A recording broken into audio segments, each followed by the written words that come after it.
Mga sangkay, mayroon pong isang video ngayon si Yorme Isko Moreno na viral sa social media kung saan mga sangkay pinaringgan, sinermonan itong mga DDS. Nako, magagalit dito mga sangkay yung kabila.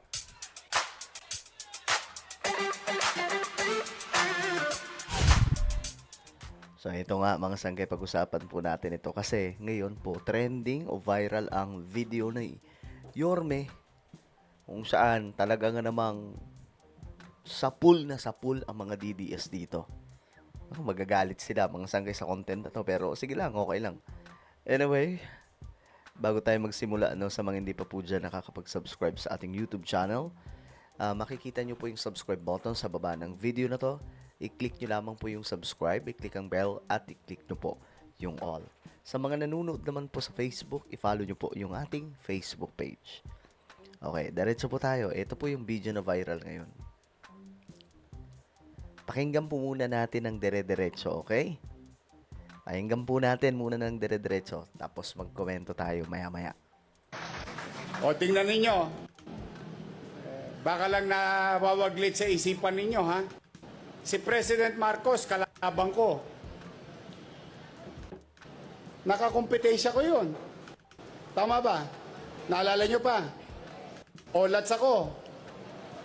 Dapat meron akong ampalaya sa buhay. Tama ba?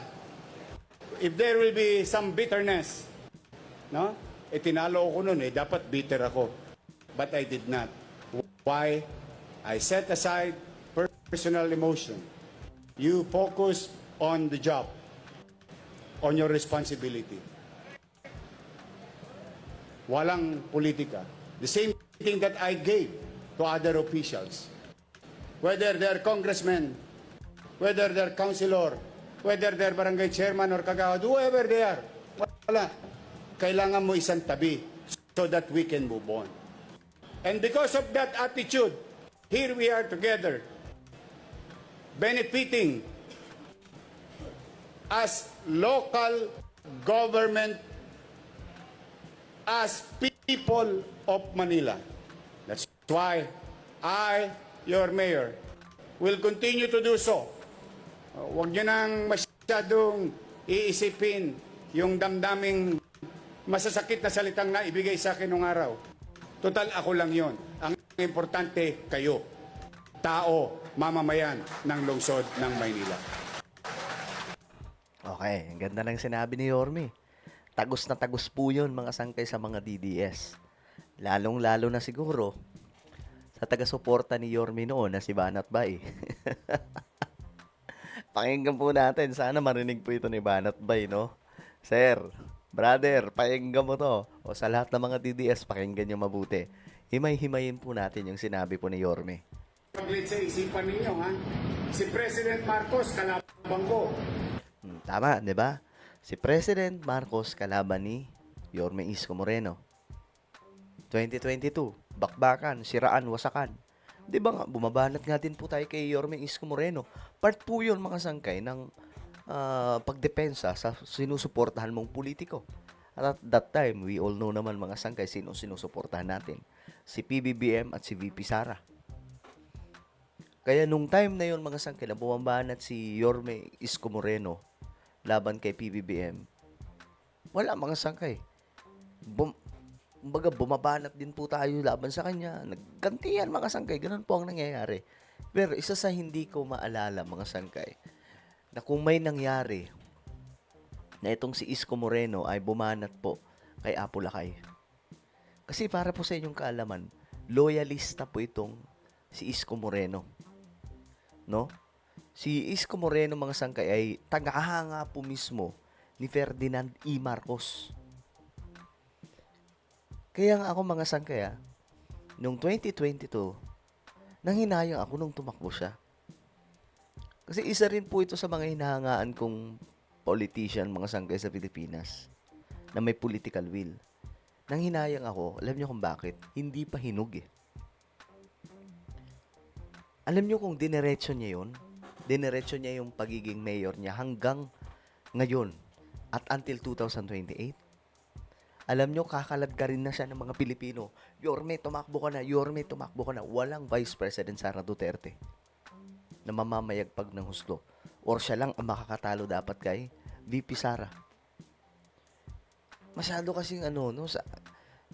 Actually, may at some point, si Yorming Isko Moreno may konting panghihinayang bakit niya iniwan yung Maynila at that time. May isa akong video na napakinggan mga sangkay na sinabi po niya, inuuto na naman kasi siya ngayon ng mga politician, tumakbong presidente. Ang sabi niya, wag na ako, hindi ko ba basta-bastang iiwan ang Maynila.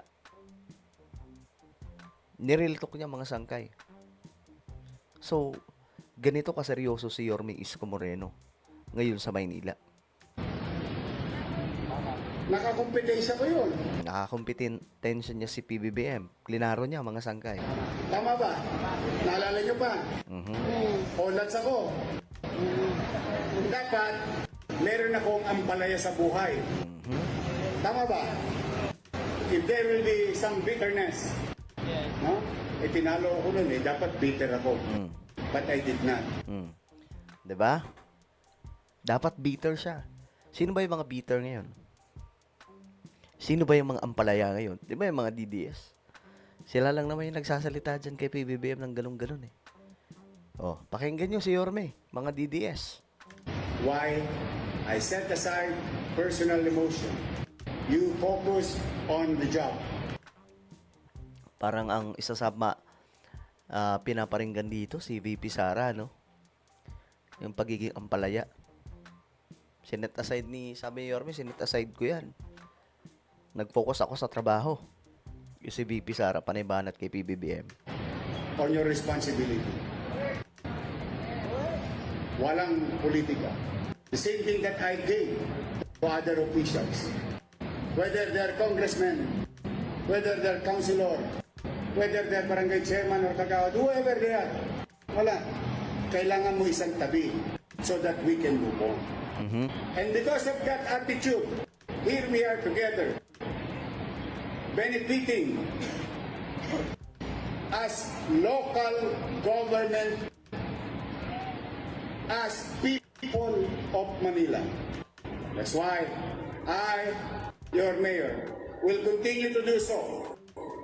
Huwag niyo nang masyadong iisipin. Okay, so yun mga sangkay. Diba? So sa mga ampalaya dyan, alam niyo na kung sino-sino kayo. Tignan niyo si Yorme Isko Moreno. Hindi po siya bitter eh. Yung iba dyan, sa sobrang ampalaya, gusto nang kaladka rin si PBBM sa Malacanang. Pero nung sinabi ni Yorme, hindi. Sinet aside ko yan. We all know naman mga sangkay kung paano tumakbo ang politika sa Pilipinas, di ba? Well, ano po ang inyong opinion? Comment down below. Meron po tayong YouTube channel, Sangkay Revelation. Hanapin nyo po ito ngayon sa YouTube. Kapag nakita nyo na, i-click nyo po yung subscribe, i-click ang bell, at i-click nyo po yung all. Ako na po ay magpapaalam. Mag-iingat pong lahat. God bless everyone.